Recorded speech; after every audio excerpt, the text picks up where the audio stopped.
DJ Alexander. He's got 6-4 diamonds. Andy's now 40,000. Blinds are 122.40. DJ goes out. Art goes out. Wow, I thought my first walk. No, not with this hand. JC with a pair of deuces, and he's just going to call. Raise 6.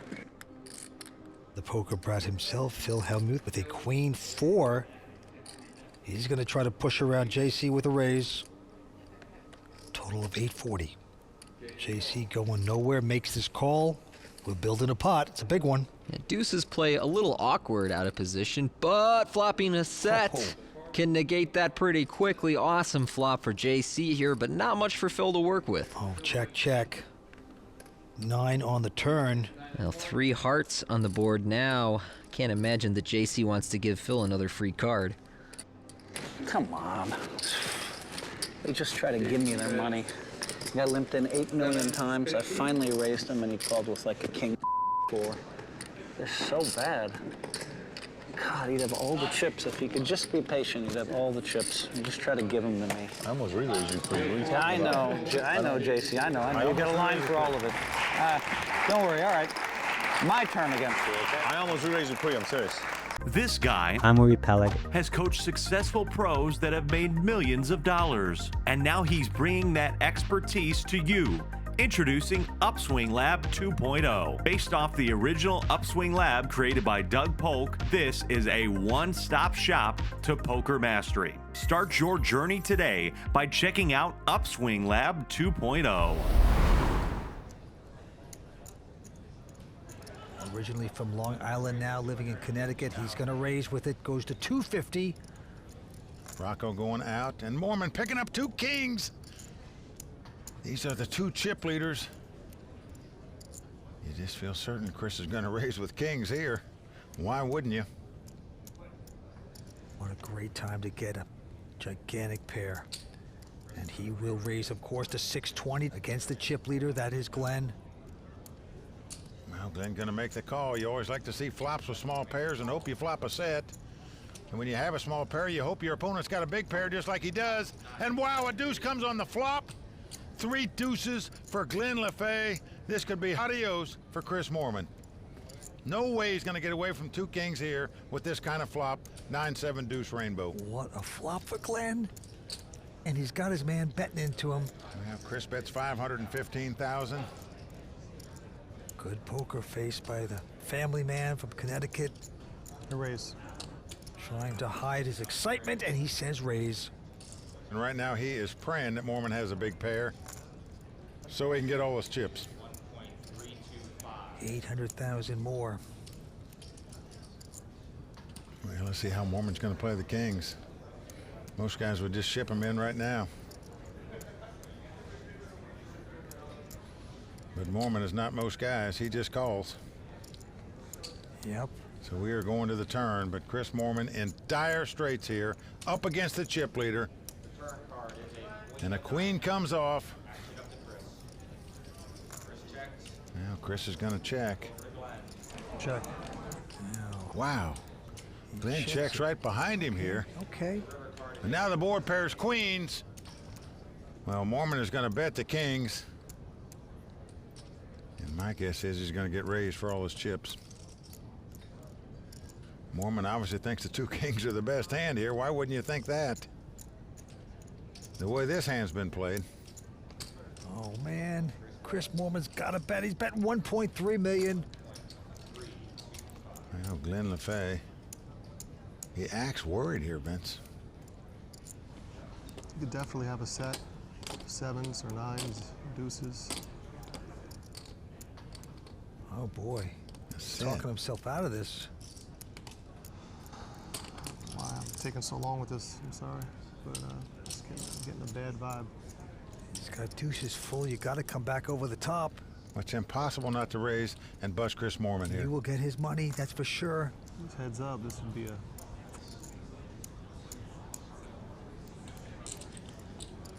You show? Glenn is taking his time. Well, this is unbelievable. I'm in total shock if he doesn't raise this. Oh, He no. just called. Oh, no. Major, Chris turns up the kings like he's going to win the pot. He can't believe that the man has a full house and didn't raise him. major mistake there by our chip leader, Glenn. Well, if he doesn't win this tournament, Vince, he'll look back at this hand right here and say, you know, I had a chance to bust him on that hand, and I didn't do it. Shame on me. Swedish pro, but everybody else got about equal chips. All right, back to the action. The American folds, and now the Swede. Martin won't play. Mikko Sundell from Finland. He looks down at the ace-deuce offsuit. That's good enough for him to raise it. Makes it 50,000 to go. Matthew Waxman, look at this. Picks up 2 kings, the Cowboys. With the button. Mr. Bob's big boy in control here as he caps his cards. You know he's going to 3-bet this. To be in Paris, playing for millions, picking up kings on the Champs-Elysees. What a life. And he is going to raise it. Makes it 118,000 to go. And now Frederic on his left, peeks down his cards. Ooh la la, won't play that. Hugo, the other Frenchman, won't play. Back around to Miko. This is a pretty easy laydown, I think. You raise with the ace high, but when you get re-raised, you just don't want to come into a pot with an ace and a baby card, especially if they're offsuit. He's from Finland. He jumps out of planes. He doesn't care. He gambles. Oh, boy. He's Well. called this, Mike. Well, he's called it. I don't like to play because he's out of position. Doesn't have a hand, but we've seen him win pots without hands so far. All you got to do is flop. Here we go.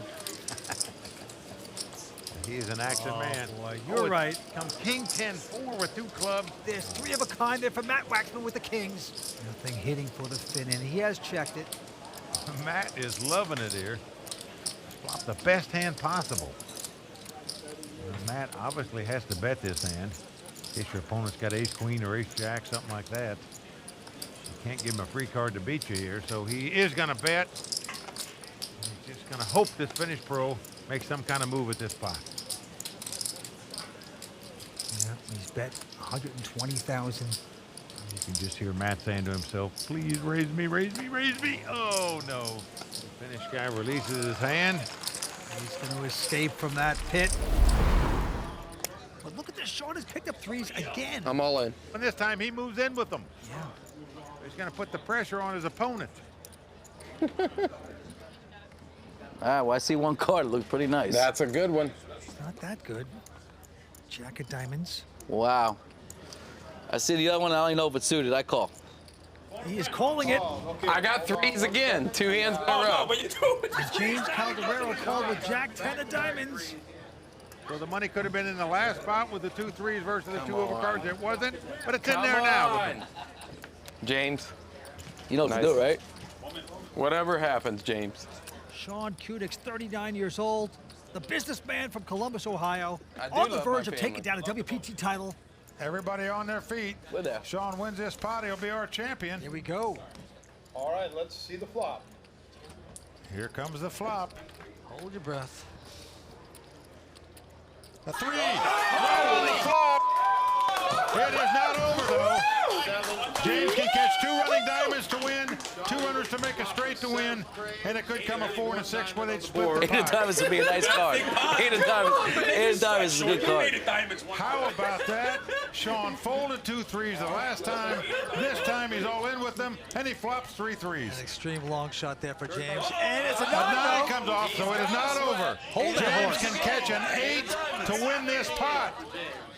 He'll make a straight if an 8 comes out there. He must catch 1 to stay alive. Got a 4 outer. Let's see what happens. Down to the river. All right, let's see the river. 8 of diamonds. 8 of diamonds. River. It's a 6, so that's going to do it.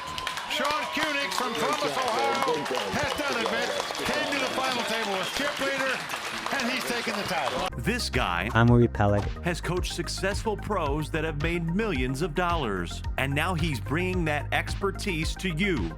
Introducing Upswing Lab 2.0. Based off the original Upswing Lab created by Doug Polk, this is a one-stop shop to poker mastery. Start your journey today by checking out Upswing Lab 2.0. Mr. Honolulu. Lulu. Sean Suller picking up 9s, will make the raise, goes to 200,000. But behind him, Dylan, who's the chip leader at this point, he's going to pop it. He's going to 3-bet here with the ace-5. Makes it 475,000 to go. James and Muckle both go away. Sean Suller. He's going to make the call and look at a flop here. So ace-5 versus 9s. Here we go with the first 3. And the flop is a 9-5 king. 3 of a kind for Sean. Dream flop for him. He checks it. He ain't going to try to trap. Well, Dylan's got the 2 5s. He's going to bet 400,000. Those plaques worth 100,000 each. Sean is full of energy.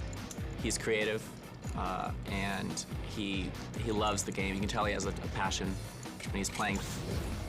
Well, Sean taking his time, and here it comes. Going to make it $1 million to go. So the gig is probably up for Dylan here. Dylan with just 5s at this point. Calling. Call. Wow. Vince, he's going all in here, and a snap call by Sean. Uh-oh. Dylan drawing virtually dead here. How about a 5? How about a 5? 2 poker in the house. Doesn't get much easier than this if you're sitting in Sean's seat, Vince. You can't have your opponent dominated better than this with 2 cards to go. Yeah, I'm looking pretty good. I think I'm looking pretty good. I just can't believe that Dylan, who has played so well, so long, has just blanked out here. He just was convinced that this guy is just a shyster. And this time, Sean has the goods. His opponent drawing dead after the jack hits on the turn. Sean Suller gonna double up. The surf is going up here, but Hawaiian loves that. He's the chip leader. Well, Sean Suller went from last to first, Vince. I know. They just flip-flop positions. Did. In terms of chip count right there. Quickly folds. And now Gavin Smith, a WPT champion, is going to raise with Queen 9. Gonna make it 110,000 to go. And Glenn Whitmer again looks down at 2 jacks in the blind. He won a big pot off of Gavin the last time he picked up 2 jacks in the blind when Gavin called him with a 9-7 offsuit. Going to make the same lucky bet from 250,000 to go as Ryan folds. Back on Gavin. It's an additional 140,000. Well, Vince, he's in position on the button here, but again, calling a raise from a tight player with a somewhat marginal hand.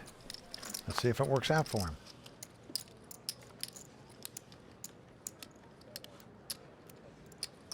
Oh. Let's come King, Jack 7. Glenn Whitmer has flopped 3 jacks. 250. And Glenn is going to bet the same amount, 250,000. He loves that number. This time he has a set. How sweet it is. Well, Gavin Smith has the gut shot straight draw. A 10 would give him a straight. Do you want to call $250,000 on a gut shot draw? Well, Gavin, take it easy. This is your ultimate nemesis. You nicknamed him Gramps early on in the competition, and he has made you go into a little bit of pain here tonight. Well, man, so far he's treating Gavin Smith like a stepchild. And Gavin is going to gamble here and make this call, needing a 10 to win the pot. Gavin wants revenge. Vince, he keeps trying to beat this guy. He's trying to outdraw him. Here comes the turn card. Oh, it's a jack. That gives Glenn 4 of a kind. 250. And he's going to bet it, which is a mistake. He's going to chase away Gavin. And yes, he does. Gavin folds. Well, you're right, Vince. You don't want to bet with a cinch of 4 of a kind into an aggressive player. Give him a chance to bluff at the pot. Check to him at least once anyway.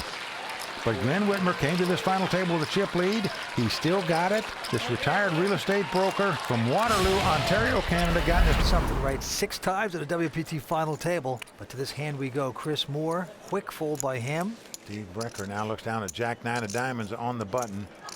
Definitely the kind of hand you want to see a flop with.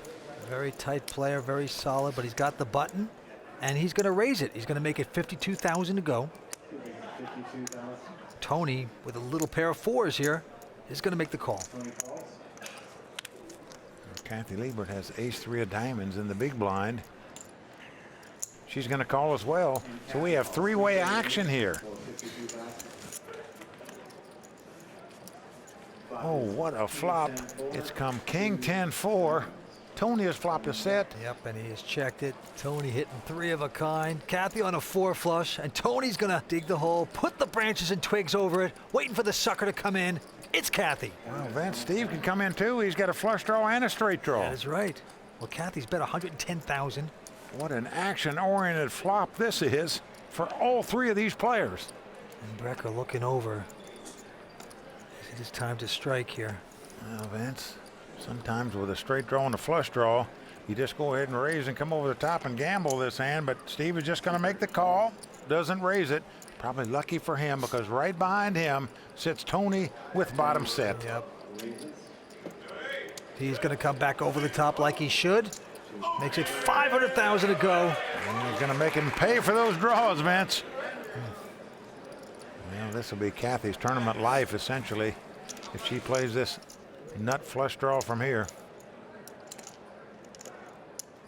She's been spiraling downward here, making some bad calls, but here she's going to make a pretty good laydown, perhaps.